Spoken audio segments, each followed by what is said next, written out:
Tool watches from the Second World War. We get them offered from time to time, and let's talk about it. I just came along a video from these two guys. They are talking about watches from the Second World War. And there are a lot of different variations. They all have one thing in common. Usually they have a small second, and at that time you need to know that there was no kind of digital watch available. It was very important to measure the time accurate. And if you pay close attention here, we even have Lange and Söhne as a kind of manufacturer. From that time, this is probably one of the most expensive watches if you want to buy them today.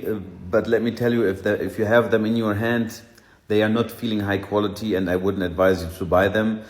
Not because of the history alone, but it's just a piece which is very fragile.